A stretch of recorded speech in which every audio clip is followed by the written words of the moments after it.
Very good morning बच्चों। देखिए next question है आपका क्वेश्चन नंबर 5। वायु प्रदूषण के प्रमुख कारण क्या हैं?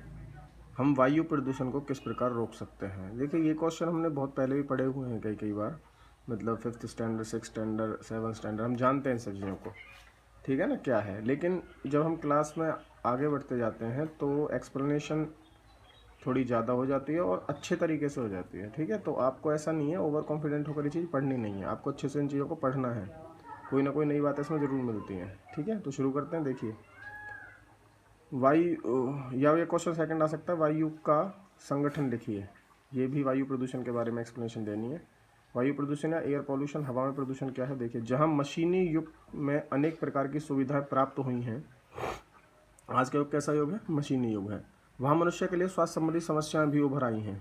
उन्नति होने के कारण अनेकों आवागमन की सुविधाएं प्राप्त हुई हैं, जैसे scooter, motorcycle, car, jeep, motor, truck और रेलगाड़ियां आदि। परंतु उनके लाभ के साथ साथ ये हमारे वातावरण की वायु को प्रदूषित करके हमारे स्वास्थ्य के लिए कई और नई समस्याओं को जन्म दे रहे हैं। ये आवागमन के साधन पेट्रोल, डीजल या कोयले के धुएं से सारे वातावरण की हवा को प्रदूषित करते जा रहे हैं। अच्छे स्वास्थ्य के लिए साफ हवा की आवश्यकता होती है, परंतु उन साधनों के चलने से हवा गंदी हो रही है, जिसके कारण हमारे स्वास्थ्य पर बुरा असर पड़ रहा है। वायु के बिना हम जीवित नहीं रह सकते। ऑक्सीजन वायु से मिलती है, अगर ऑक्सीजन नहीं रहेगी तो हम जीवित नहीं रहेंगे, या वो दूषित रहेगी तो भी हमारे लिए हार्मफुल होगी। हमें सांस लेने में के लिए शुद्ध वायु की आवश्यकता होती है। यदि वायु दूषित हो जाती है तो कई प्रकार के रोगों के शिकार हो जाते हैं। अतः हमें वायु के दूषित होने के कारण तथा इसकी रोकथाम के उपायों के लिए की ओर उचित ध्यान देना चाहिए। वायु में ऑक्सीजन 30% से 40% होती है, जो हमें हमारे स्वास्थ्य के लिए जरूरी है, जीवित रहने के लिए जरूरी है। जहाँ वायु में धूलकण और हानिकारक वस्तुएं अधिक मात्रा में मिल जाती हैं, जो मनुष्य और जीव जंतुओं आदि पर बुरा प्रभाव डालती हैं, तो उसे वायु प्रदूषण कहते हैं। तो बेसिकली वायु प्रदूषण है कहाँ? जब वायु में धूलकण और हानिकारक वस्तुएं अधिक मात्रा में मिल जाती हैं। हानिकारक वस्तुओं में कौन कौन से हो सकते हैं? ऐसी गैस हो सकते हैं जो हमारे लिए हार्मफुल होंगी, ठीक है। तो मनुष्य और जीव जंतु सब पर इसका क्या प्रभाव पड़ेगा? बुरा पड़ेगा। उसके कारण क्या है? देखिए वायु में ये धूलकण या फिर गंदी वायु कैसे होती है, उसके कारण क्या है? उसका पहला कारण है फैक्ट्रियों आदि का धुआं। फैक्ट्रियों तथा कारखानों से निकलने वाले कई प्रकार के विषैले पदार्थ होते हैं जो वायुमंडल में वायु में मिलकर उसे दूषित कर देते हैं। धुआं होता है जो। दूसरा है पेट्रोल आदि से चलने वाले वाहन, ये भी धुआं छोड़ते हैं पीछे से। और आपको पता है ऐसे जो कोई भी कार है या कोई बाइक है जो धुआं छोड़ती है, उस पर पुलिस वाले चालान इसलिए ही काटते हैं क्योंकि वो वायु प्रदूषित करते हैं। मोटर कारें, बस पेट्रोल तथा डीजल के धुएं बाहर छोड़ती हुई वातावरण को दूषित कर जाती हैं। कोयले से चलने वाली रेलगाड़ी वातावरण को और भी दूषित कर देती है। लेकिन अब रेलगाड़ी कैसे चलती हैं? बिजली से चलती हैं। मृत शरीर, बॉडी जो जलाई जाती है। मृत जीव जंतुओं तो मनुष्य के शरीर वातावरण को दूषित कर देते हैं। मृत जीव जंतुओं के शरीर वातावरण में अत्यधिक दूषित करते हैं, क्योंकि ये खुले स्थानों पर गलतियाँ सड़ते हैं। कभी कभी देखा कोई जीव अगर मरा पड़ा है तो भी वहाँ से बहुत बड़ी गंदी बदबू आती है, तो वो वायु को प्रदूषित करता है, जो हमारे लिए हार्मफुल है, ठीक है। उसके बाद है गंदगी के ढेर। साधारणतः लोग अपने घरों में कूड़ा करकट निकालकर बाहर गली में ढेर के रूप में फेंक देते हैं। कुछ समय बाद यह दुर्गंध देने लगते हैं, जिससे हवा दूषित हो जाती है। दूसरे, इन गंदगी के ढेरों पर मच्छर, मक्खी और कई प्रकार के कीट कीटाणु पैदा हो जाते हैं, वो दो वातावरण को विषैला कर देते हैं, ठीक है। वृक्षों का काटना, जैसे जैसे ज़्यादा वृक्ष कटते जाएंगे तो बारिश कम होती है और एयर को साफ करने में भी टाइम लगता है, क्योंकि जो पेड़ होते हैं वही एयर साफ करते हैं। वृक्ष सूर्य के प्रकाश से वायु संश्लेषण की क्रिया द्वारा वायु में ऑक्सीजन तथा कार्बन डाइऑक्साइड की मात्रा को स्थिर रखते हैं, ठीक है। वृक्षों का निरंतर काटने से भी वायु में इन दोनों गैसों का संतुलन बिगड़ जाने के कारण वातावरण दूषित हो जाता है। देखिए पता होगा आप सबको ये बात वैसे भी, कि जो पेड़ है वो प्रकाश संश्लेषण करते हैं और उससे क्या है, ऑक्सीजन उनके लिए बेकार होती है। जैसे हम यूज़ करते हैं, जैसे हम जिंदा रहते हैं, पेड़ों के लिए वो बेकार है बिल्कुल। वो ऑक्सीजन को मतलब अपने खाने वाने से हर से दूर करके अपने तरफ से छोड़ देते हैं और उसे हम यूज़ करते हैं, ठीक है। और हम बदले में क्या छोड़ते हैं? कार्बन डाइऑक्साइड गैस निकालते हैं, जो हमारा सांस बाहर जाता है, वो वृक्षों के लिए आवश्यक होता है। तो संतुलन बना होता है। अगर इंसान ज़्यादा हो जाएंगे और पेड़ कम हो जाएंगे तो भी संतुलन बिगड़ जाएगा, ठीक है ना। तो इसलिए पेड़ों को नहीं काटना चाहिए, और काटना भी चाहिए तो उससे दोगुना हमें लगाने चाहिए।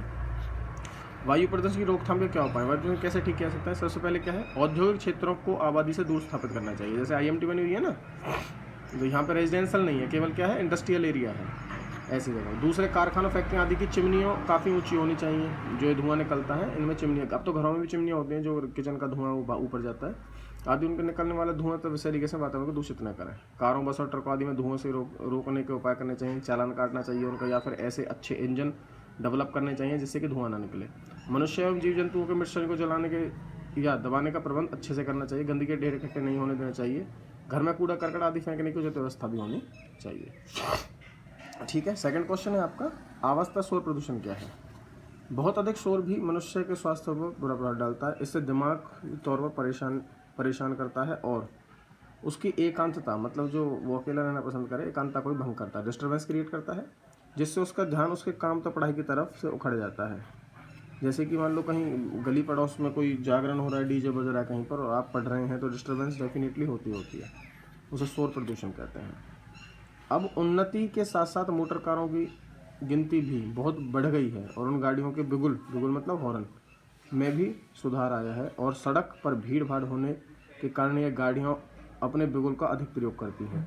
अब तेज़ शोर से बचने वाले हवा के दबाव से बजने वाले बिगुल आ गए हैं, जो बहुत ज़ोर से बजते हैं और हमारे वातावरण को और भी प्रदूषित करते हैं। इनका हल क्या है, सॉल्यूशन क्या है इनका?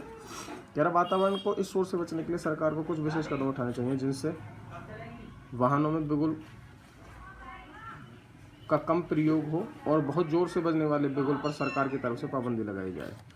ज़्यादा तेज़ हॉर्न अलाउड नहीं होता रोड पर, और बहुत सी जगह लिखा होता है कि हॉर्न का प्रयोग ना करें, जैसे कि स्कूल के नज़दीक या हॉस्पिटल के नज़दीक। ठीक है, वो इसीलिए होता है कि शोर प्रदूषण ना हो।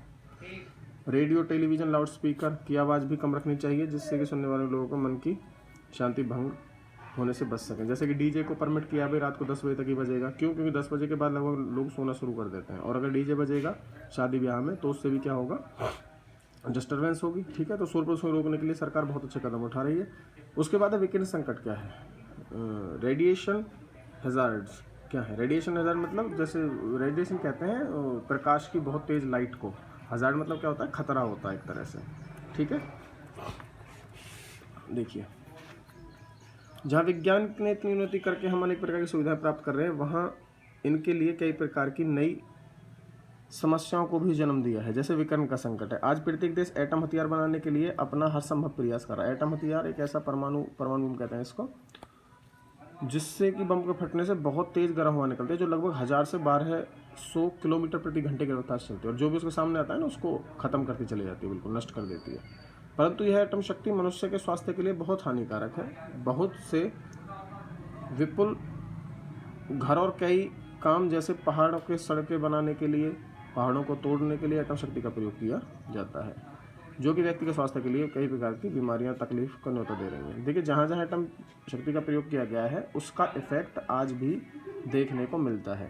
जैसे वहाँ पे पेड़ों का छोटा रह जाना, या इंसान को दिमागी रूप से दौरे आना, या फिर आने वाले जो जनरेशन है वो पूरी तरह से ठीक ना होना, मतलब कि वो किसी न किसी रूप से अपंग होते हैं, या फिर और बड़ी बीमारी जैसे कैंसर है वगैरह वगैरह, ऐसी बीमारियां भी ये विकिरण शक्ति उनको जन्म देती है, जिससे बहुत सारी भयंकर बीमारी उत्पन्न हो रही हैं, जैसे कैंसर आदि, जिसका अभी तक कोई इलाज नहीं हुआ है। दुनिया में अनेक लोगों कैंसर की बीमारी का शिकार हो रहे हैं। इसका हल क्या है? आजकल प्रत्येक देश ने अपनी एटम शक्ति बनाने पर जोर दिया है, और उसको रोकना चाहिए।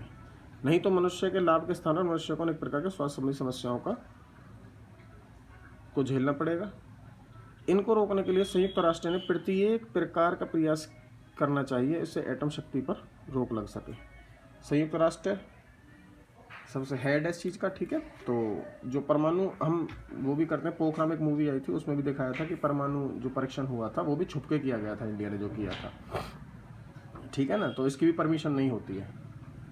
ठीक है, अगला क्वेश्चन, अच्छा इसमें आगे है, अभी रोक लगानी चाहिए और भविष्य में एटम